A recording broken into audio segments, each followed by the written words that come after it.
Good morning. Goeiemôre. Goodness me, but I'm white this morning, eh? It's the light. I also No, look like that's a. that light. Oh. Oh, that's the sun coming in. Something we don't often see in New Zealand, guys, these days is the sun. So, welcome to the sun. All right, this morning we're chatting about immigration, and there's been a lot of camps.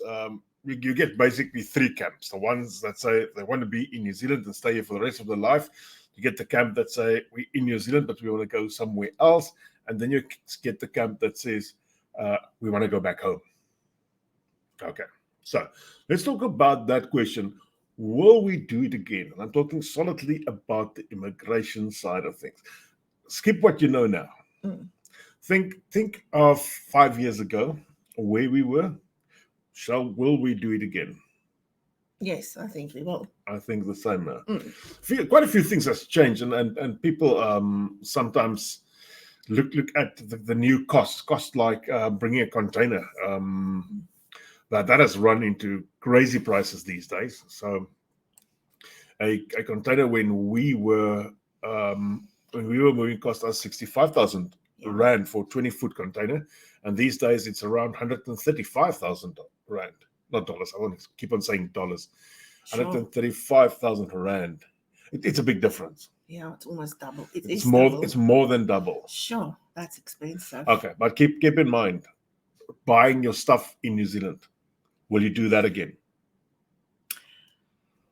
If the container price is cost of the container was 130,000 rand.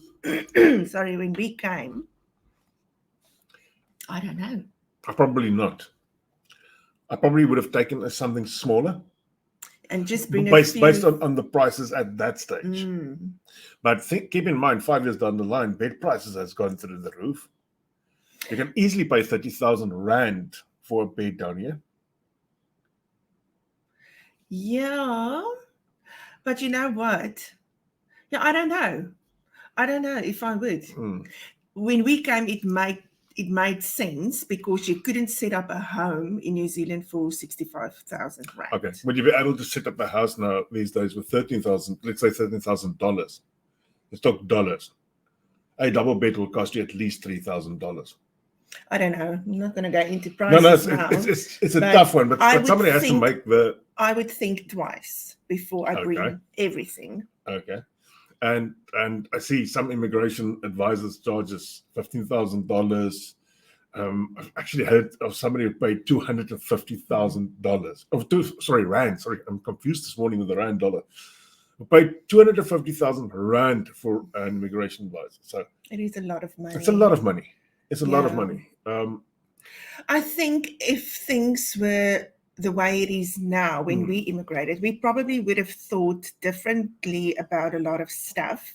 You can probably come and set up a home from the op shops for much cheaper than it is to bring a container, and use that money for your immigration advisor. Because if you weigh up what is more important, it's more important to have someone to get you here than it is to get all the stuff that you need. So I probably would have done it differently then. Guys, if you don't mind to live with a few second-hand stuff for a while, it's not forever. It's not forever.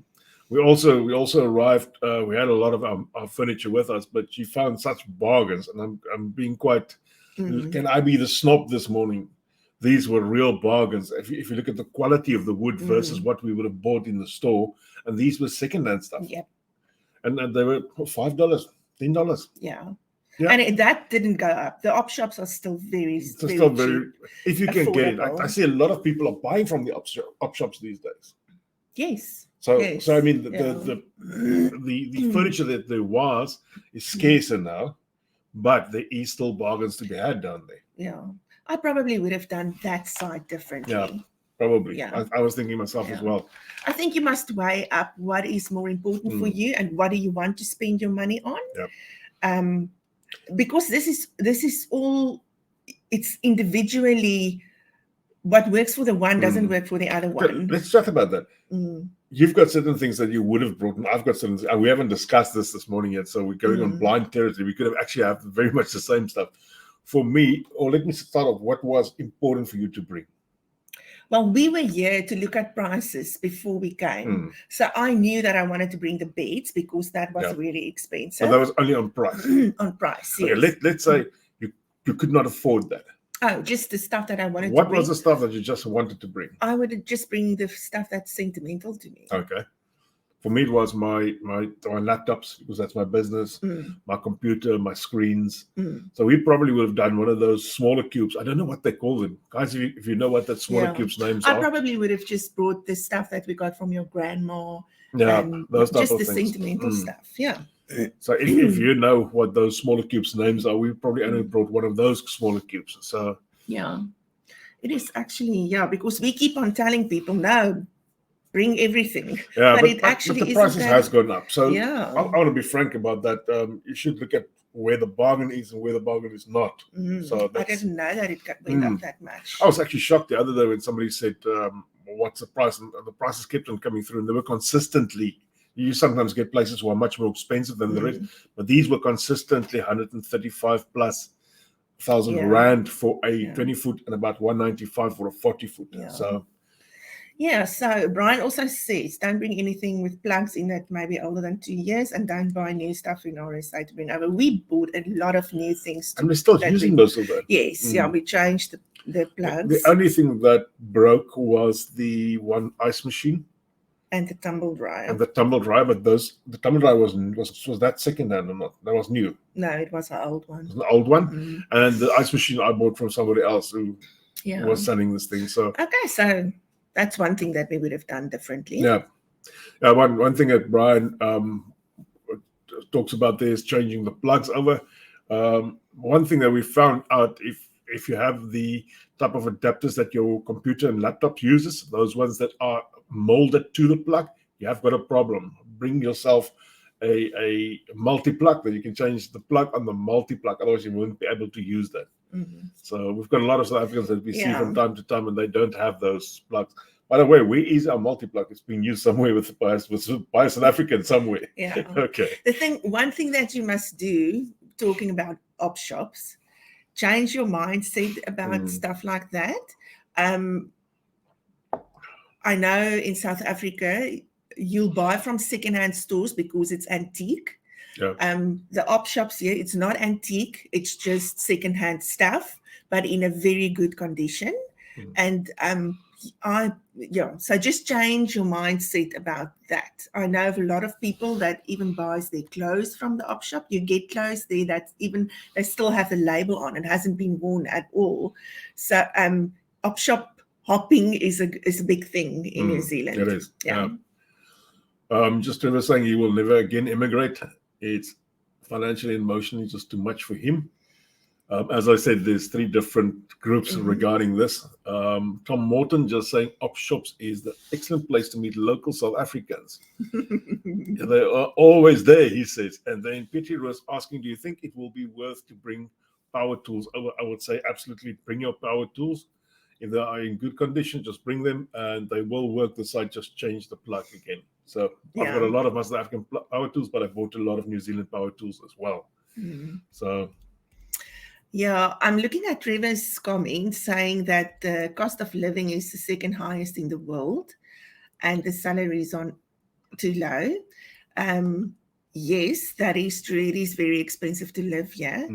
But I think if I take in consideration the reason why we immigrated, I would have done it again. Yep. Yes, it is really hard emotionally and financially, and I think it's more. It's a massive pit. Oh yes, it just swallows your money. No, like you take all your rands, you throw down this hole, and nothing pops out. Yeah, that's the one thing about immigration. It's expensive. So keep that in mind. You will arrive broke. Yeah, so. Even if you don't come to New Zealand, even if you go to Australia, where I think I don't know, we've spoken to a lot of people, and they all say in 2 camps: is it cheaper than living in New Zealand, or is it really actually not? But immigration in as such, I would do it again. I would definitely do it again.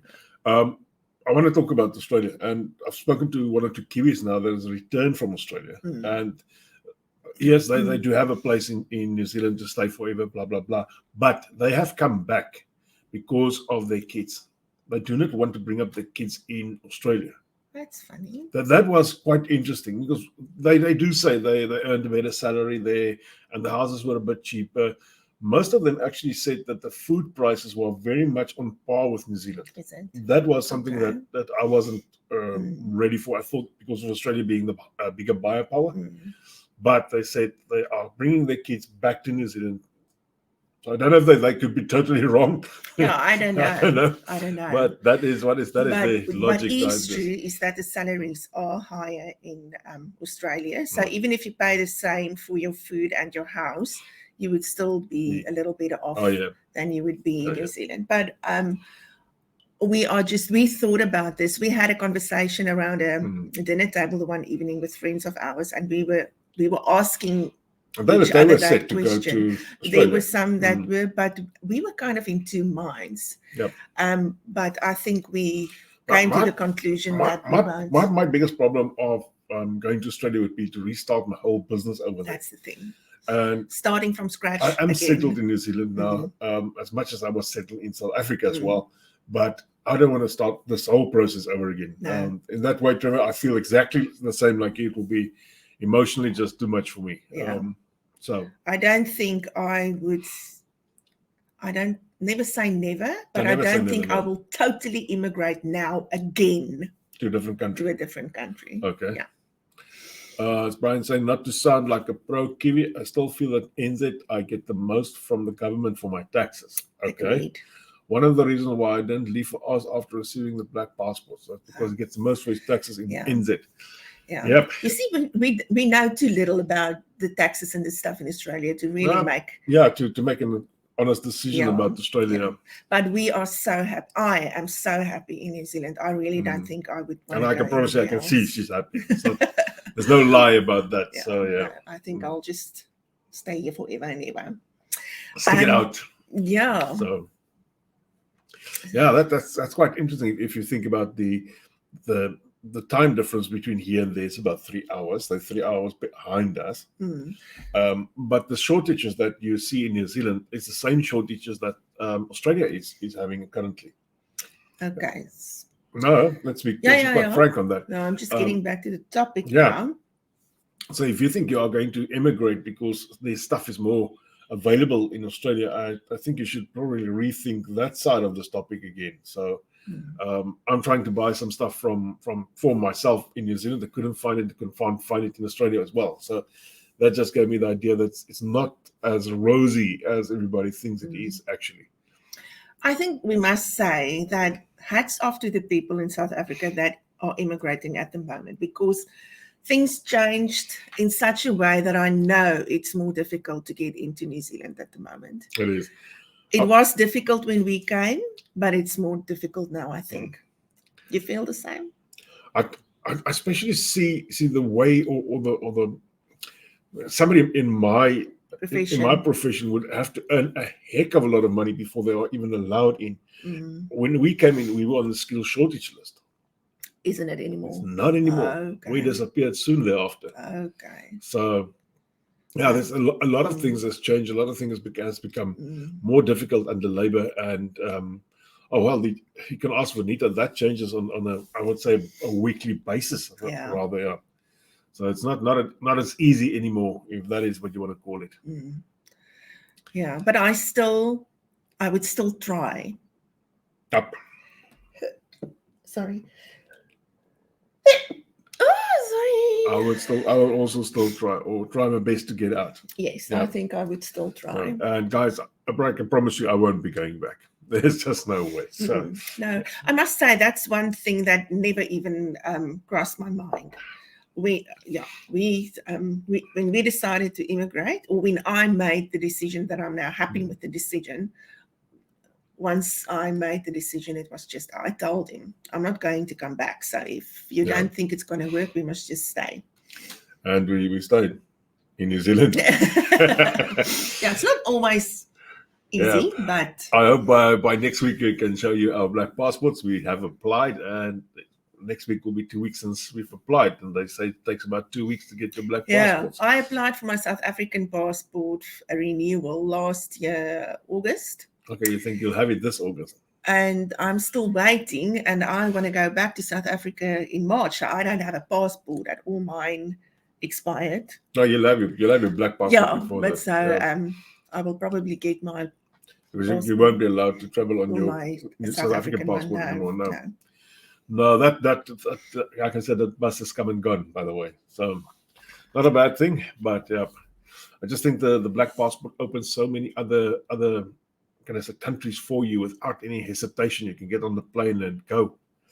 I don't know what's wrong with me, but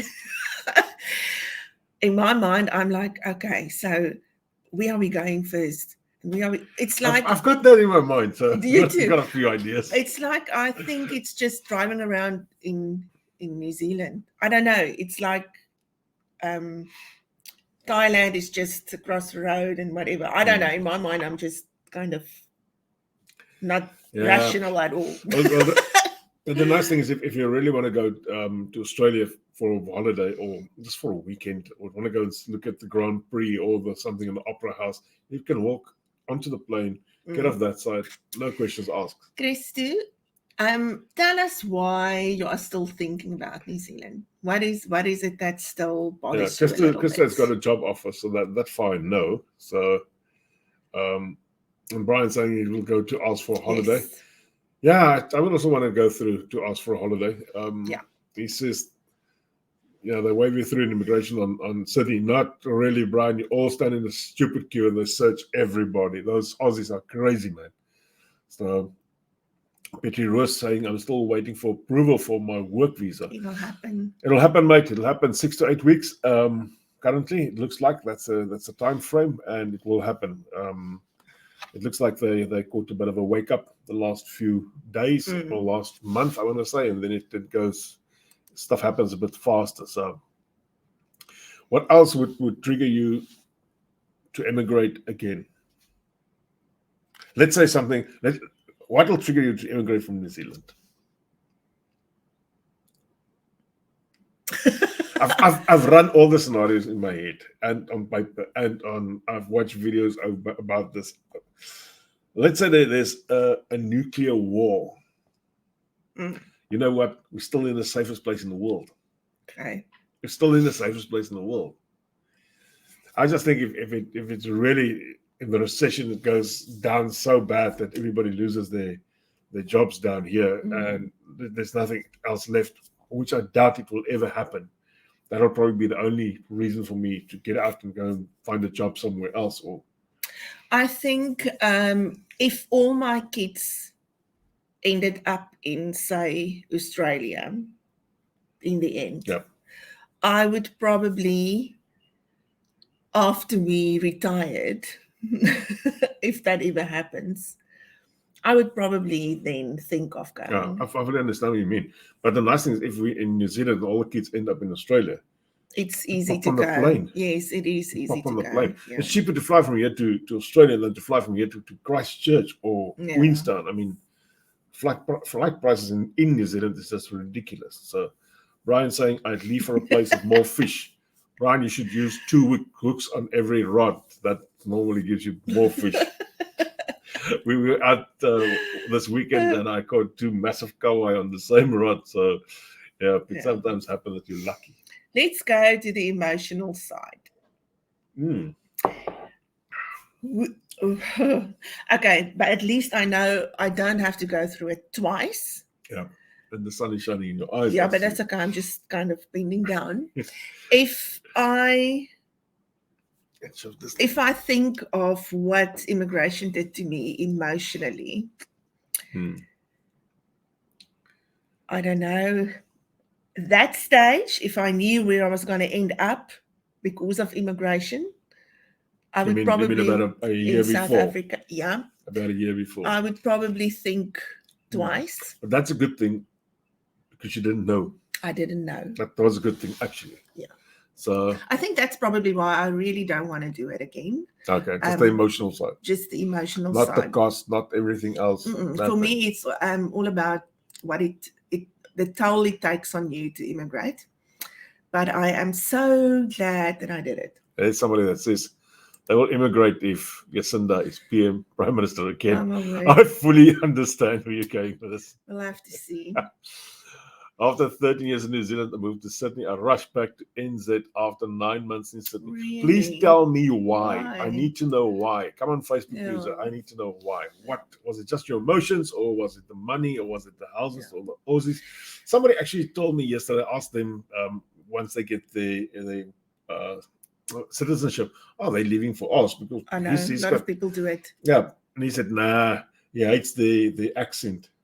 He says it Yes. just irritates the living shit out of It's him. not like New Zealand's accent is much better. No, but they've got a Um, certain accent. I never thought about that. So Okay. Then now looking back, if I think of how I grew since, or how the whole immigration process influenced me, it is actually for the better. I learned so much about myself.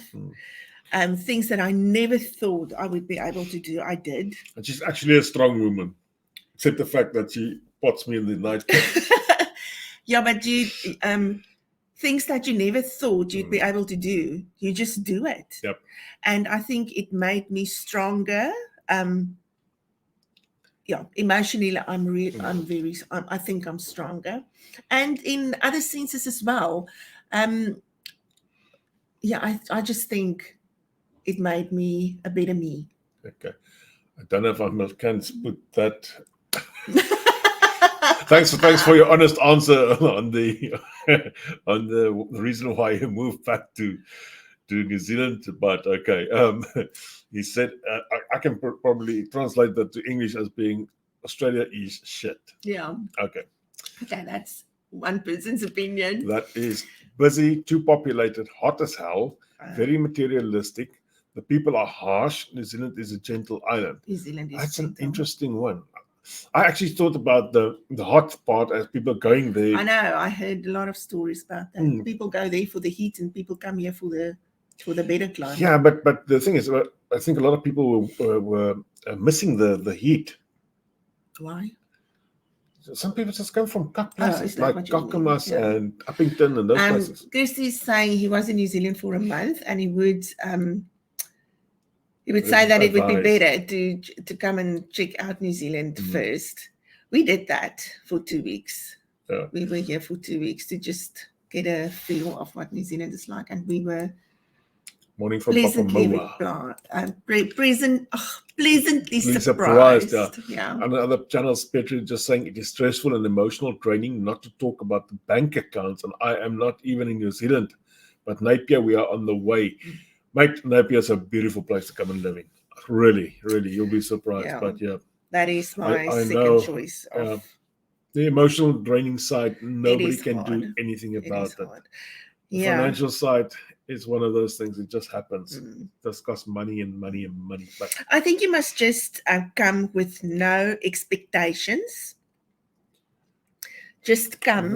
Why? Because I would have expectations that I go to a new country, because that's why I'm leaving. You know what? You must do it for. Stick to the reason why you're doing it. Okay. And don't expect things that you don't actually know it's going to be like that, because then you're going to be disappointed. Okay. So if you decided to leave South Africa because of the crime, that's the reason why you're leaving. Yeah. And you come here because there's no crime, or there's less crime, let me put it that way. And whatever else happens is great. I'm not saying it's not great, but it's part of the journey. Yeah. Yeah. Okay. Now you hear what he's saying. I just want to get some clarity on that.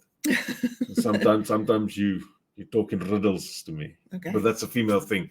Probably every husband that's looking here this morning will say, yeah, my wife also talks in riddles. So yeah. But overall, even thinking about what he did emotionally and how hard it was, I would definitely do it again.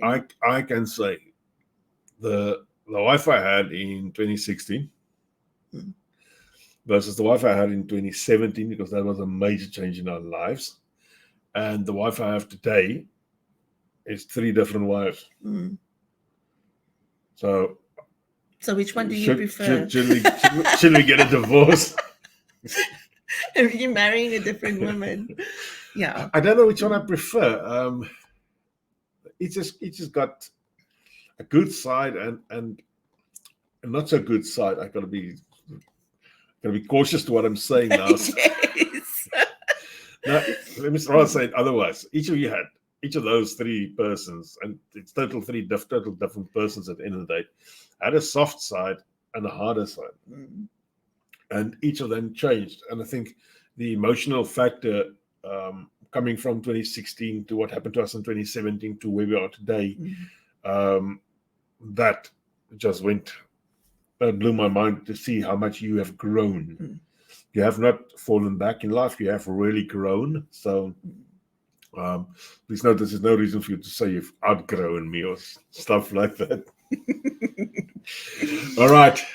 We've got another 3 minutes to say something. So what are you going to tell us? No, I think I said what I wanted to say. Yeah, it is hard, and emotionally it takes its toll. And you'll probably go through a few ups and downs. But I think knowing now what I didn't know when we started to immigrate with the immigration processes, it was worth it. Yeah.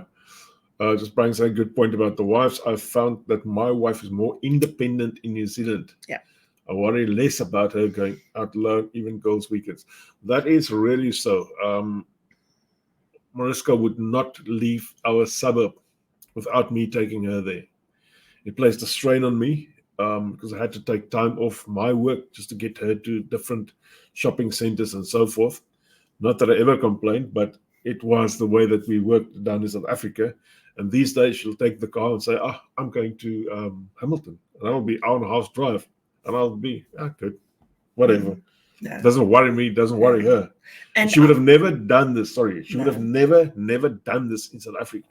She would not even thought about that. I must say one thing. I don't know how to explain this, but once I set foot in New Zealand, it was like I wasn't paranoid about anything. I immediately went from locking the doors, shutting the windows, checking over my shoulder all the time to leaving the doors immediately.